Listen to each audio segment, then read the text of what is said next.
రాజగోపాల్ రెడ్డి చేసిన వ్యాఖ్యలపై జడ్చర్ల కాంగ్రెస్ ఎమ్మెల్యే అనిరుద్ధ రెడ్డి మద్దతు ప్రకటించారు. రాజగోపాల్ రెడ్డి మాట్లాడిన దాంట్లో ఏమాత్రం తప్పు లేదని క్లారిటీ ఇచ్చారు. రాజగోపాల్ రెడ్డి సూచించిన అంశాలను సరిదిద్దుకుంటే కాంగ్రెస్ పార్టీకి మేలు జరుగుతుందని స్పష్టం చేశారు. రాజగోపాల్ రెడ్డి మండే అగ్నిపర్వతం లాంటి వారని పేర్కొన్నారు. ఆయన ఎప్పుడూ స్వార్థ రాజకీయాలు చేయలేదన్నారు. ప్రభుత్వం లేదా పార్టీలో కొన్ని సమస్యలు ఉన్న మాట వాస్తవమేనని, వాటిని సరిచేసుకుంటే కాంగ్రెస్కే మైలేజ్ వస్తుందని వ్యాఖ్యానించారు.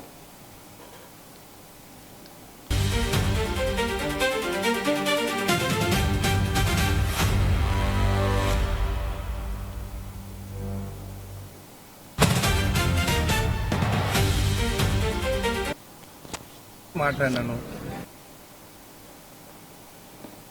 రాజగోపాల్ రెడ్డి అనేటోడు ఒక ఏమంటే పర్వతం అంటే ఒక వాల్కానో. ఆయన కోపం వచ్చిందంటే అది అగ్ని పర్వతం బర్స్ట్ అయినట్టు బర్స్ట్ అవుతుంది.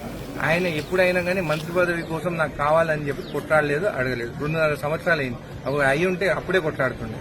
ఆయన ప్రజల గురించి ఇష్యూస్ పైన అడుగుతున్నాడు. దానికి తప్పేం లేదు. నేను కూడా చాలాసార్లు ఇష్యూస్ గురించి మాట్లాడినాను. ఇష్యూస్ ఉన్నాయి. అది మేము ఇష్యూస్ కరెక్ట్ చేసుకుంటే మా పార్టీకే మంచి పేరు వస్తుంది కదా. మన కాంగ్రెస్ పార్టీకి మంచి పేరు రావాలని చెప్పి మాట్లాడారు.